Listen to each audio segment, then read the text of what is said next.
Namaste everyone. Welcome back children. Children, as we have picked up our topic air, water, weather and seasons, and in part 1 we have talked about air, wherein we have talked about what makes the wind blow, and then we have talked about the sea breeze and land breeze.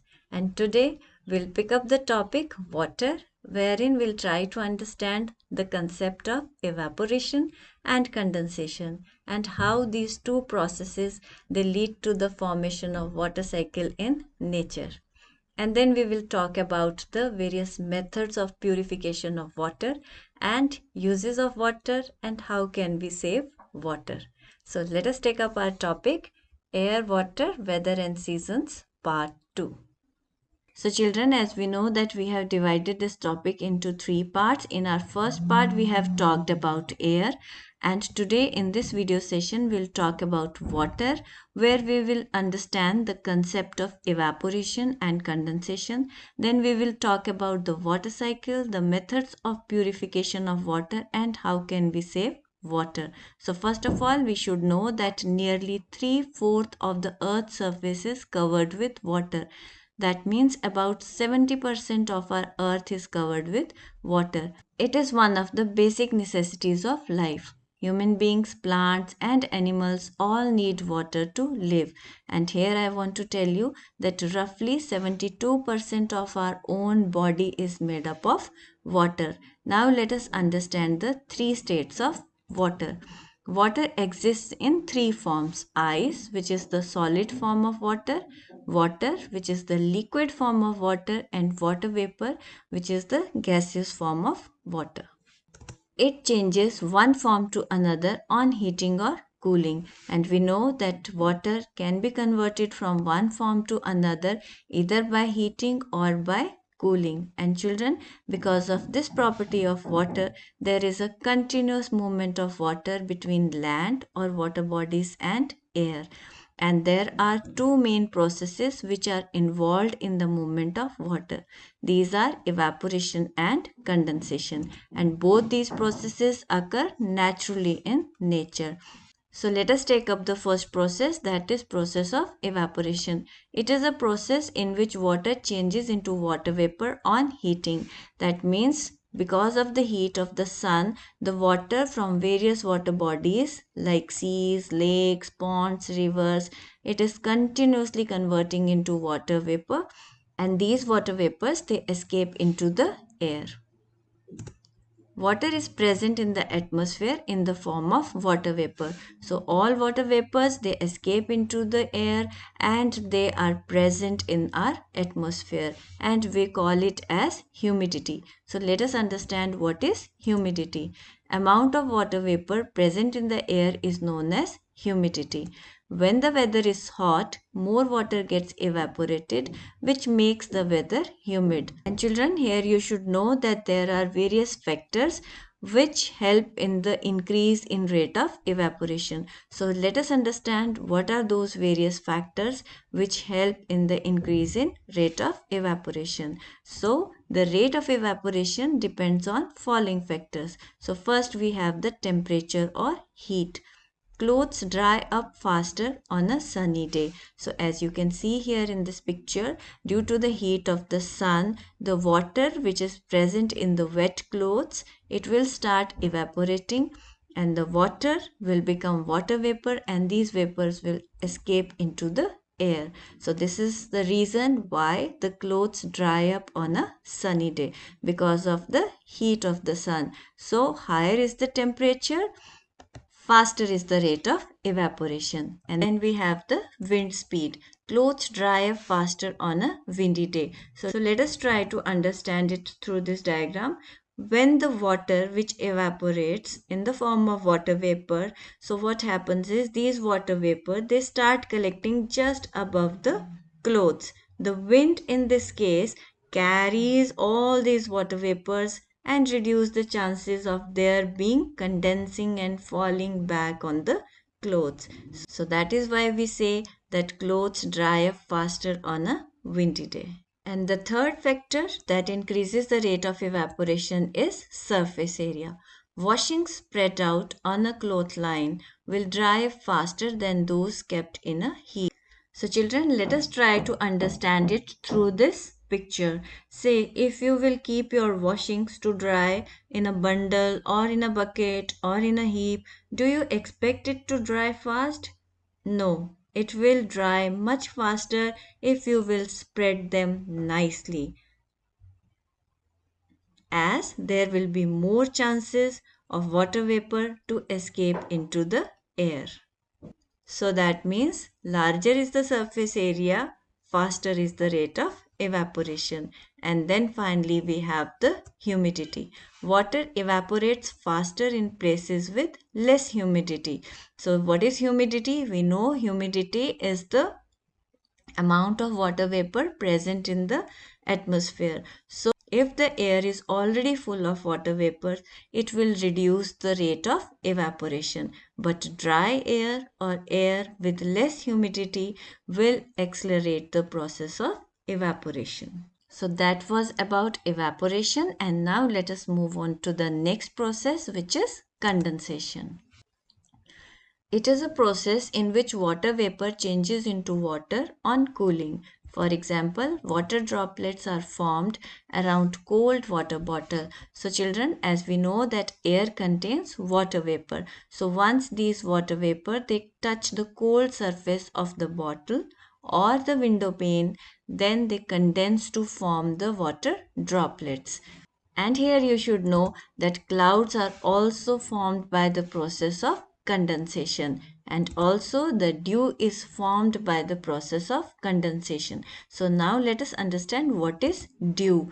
Tiny droplets of water which can be seen formed on grass and leaves in mornings in winter season. So dew is basically the tiny water droplets which condense on some surface. The surface can be the leaves, twigs, or the grass. So children, now let us understand how these two processes, evaporation and condensation, lead to the formation of water cycle. Water in seas, rivers, lakes and ponds get heated by sun and evaporates. These water vapor rise up into the air and condense on dust particles to form tiny water droplets. Large gatherings of such droplets form clouds. Inside clouds, tiny droplets join to form bigger drops. When these bigger drops become heavy, they eventually fall on the earth's surface as rain. The rainwater gets collected in rivers, lakes, ponds, and seas. This process forms a continuous cycle in nature known as water cycle. Now, let us understand water cycle through this diagram. So as we know that because of the heat of the sun, the water is continuously evaporating from various water bodies, right? So the conversion of water to water vapor because of the heat of sun is called evaporation. Now these water vapor, they rise up in the sky and condense to form water droplets. And where do they condense? They condense on the dust particles. So formation of water droplets from water vapor on cooling is called condensation, and many such tiny droplets which condense on the dust particles, they form clouds. And inside the clouds, these tiny droplets, they join together and form bigger drops. And these bigger drops, they become heavy and fall on the surface of the earth as rain, and this is called precipitation. And then this rainwater, it goes back to the various water bodies, and some of it seeps underground as well. So children, this movement of water from the land to the sky and back to the land is called water cycle. Now let us understand the same concept, how it takes place in nature. So in these pictures, as you can see, because of the heat of the sun, the water in various water bodies like seas, lakes, oceans, it heats up and water gets converted into water vapor, and we know this process is called evaporation. These water vapor, they rise up, and once they touch the cold layer of the atmosphere, they condense to form water droplets. and they condense on the dust particles, and many such tiny droplets, they form clouds. And then inside the clouds, these water droplets, they join together, they become bigger and heavier drops, and then they fall on the surface of the earth as rain, and we call it precipitation. And finally, the water is collected back in the rivers, ponds, lakes, various water bodies, as well as it seeps underground and is stored as groundwater. So, this movement of water from land to the sky back to the land is called water cycle. Children, before we move on to the next topic of today's video, here I want you to recall that water is also called as universal solvent. And why? Because many things dissolve in it easily.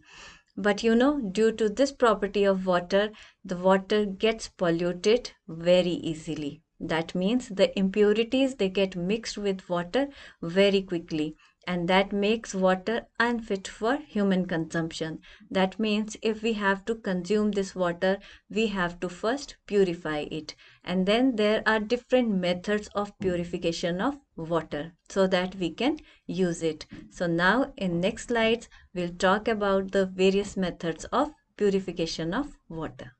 Water may contain substances like sand, dirt, and germs which make the water unfit for use. Drinking impure water causes diseases. So, children, here you should know that diseases like cholera, diarrhea, typhoid, these are caused by dirty or impure water. So, water should be purified before using it for drinking and cooking. It can be purified by following different steps, and these steps are sedimentation and decantation, filtration, boiling, and then we have chlorination. So, first we'll take up the first step, that is sedimentation and decantation. So, it is a two-step process. Sedimentation. First, water is allowed to stand undisturbed in a container for some time. Insoluble impurities like sand settle at the bottom of the container. This process in which the insoluble substances settle down is called sedimentation. So children, say for example, you have water with sand as impurity in it. So what is the first thing to do? That we have to allow this water to stand still for some time so that the heavy insoluble impurities will settle down and you will get some clear solution on the top. And this process in which the insoluble or heavy substances they settle at the bottom of the container is called sedimentation. And then we'll move on to the next step, that is decantation. Then the water is slowly poured out into another container without disturbing the settled impurities. This process in which the water is poured out gently after sedimentation is called decantation. So that means the water obtained after sedimentation is then gently poured into another container, but we have to take care that the settled insoluble impurities should not be disturbed at all. So, this process in which the water is poured from one container to another after sedimentation is called decantation. But do you think that this decanted water is fit for consumption? Not yet, because it might contain some impurities which are floating or suspended in the water. For this, we have to take up the third process, and that is filtration. The process of separating insoluble impurities from a liquid using a filter paper is known as filtration. In this process, water is passed through the filter paper kept in a funnel. The impurities are left behind on the filter paper and only clear water passes through it and gets collected in the container. So as you can see here in this picture, that water which has been obtained after decantation has some suspended or floating impurities. So this water is allowed to pass through a filter paper. And children, the water which is obtained after filtration is a little bit clearer than what we have obtained after decantation. So children, now let us understand how this filter paper works. Now since this filter paper has very fine pores, so it does not allow the suspended or the floating impurities to pass through its pores, and what we get is the clear solution. So children, do you think the water obtained after filtration is fit for drinking? No, not yet, because it might contain germs which are invisible to the naked eye. To kill germs, then we'll have another process, that is boiling. One of the easiest methods of purifying water is to boil it for 10 minutes. It kills most of the germs present in the water. Boiled water should be cooled and stored in a clean and covered containers. And another method of killing germs is chlorination. Addition of chlorine, a chemical, to kill the germs in water is called chlorination. And children, you should know that water is a valuable natural resource. We need it for our daily activities like drinking, cooking, bathing, and to water plants. We should not waste water because it is precious and scarce. And now let us know the various methods by which we can save water. So first is, do not leave the tap open while brushing your teeth. So that means you have to open the tap as and when required, and then turn off the tap properly so that no water drips, as dripping leads to the wastage of water. And then use a watering can to water the plants. Wash your car using water in a bucket instead of using a hose pipe. So you should take just enough water in the bucket to wash your car. So children, with this let us move on to some important terms that we have come across in this video. So first is the evaporation process in which liquid converts into gas on heating. Condensation process in which gas converts to liquid on cooling. Water cycle, continuous movement of water from land or water bodies to sky and back to the surface of the earth.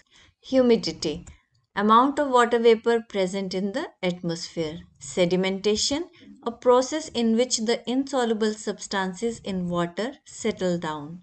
Decantation, process in which water is poured out gently after sedimentation.